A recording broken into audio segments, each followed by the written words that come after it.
Champion ট্রফির যতটা চর্চা এখন ভারত আর পাকিস্তানে চলছে, এতটা চর্চা তো ইলেকশনের সময়ও হয় না। ব্যাপারটা হচ্ছে 2025-এ চ্যাম্পিয়ন ট্রফি পাকিস্তান হোস্ট করবে বলেছে, কিন্তু ভারত এখন বলছে আমরা চ্যাম্পিয়ন ট্রফি পাকিস্তানে খেলতে যাব না। बहुत तेज हो रहा है, बहुत तेज हो रहा है। ভারত পাকিস্তানে খেলতে না যাওয়ার পিছনে অনেক কারণ আছে। এবার এখানে বুঝতে হবে এখানে সিদ্ধান্তটা পুরোপুরি বিসিসিআইয়ের। একটা ইন্টারভিউতে এই বিষয়ে রোহিত শর্মাকে জিজ্ঞেস করতে রোহিত শর্মা বলেছিল, দেখো আমাদের দায়িত্ব খেলার, আমাদেরকে কোথায় খেলাবে সেটা বিসিসিআই ঠিক করে, অতএব আমাদের যেখানে খেলতে বলবে আমরা সেখানেই খেলবো।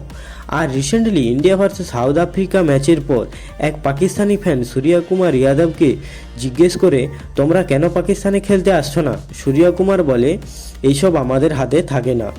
ভারতের দাবি আমাদের জন্য আলাদা করে হাইব্রিড মডেল বানাতে হবে, আর পাকিস্তান বলছে আমরা কোনো হাইব্রিড মডেলে খেলার জন্য ইচ্ছুক নয়। এবার এখানে সবথেকে বেশি প্রবলেম কার হচ্ছে জানেন? আইসিসির।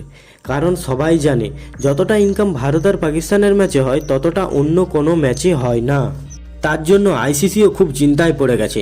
এদিকে পাকিস্তান বলছে ভারত আমাদের এখানে খেলতে না এলে আমাদের কিছু যায় আসে না, আমরা শ্রীলঙ্কাকে নিয়ে ম্যাচ করিয়ে নেব। কিন্তু ভাই তোমরা ম্যাচ তো করিয়ে নিবে, তোমাদের ইনকাম কোথা থেকে আসবে? সবাই জানে ভারত না খেললে হয়তো তোমাদের লসও হতে পারে, এতএব রিস্ক তো হ্যারে বাবা।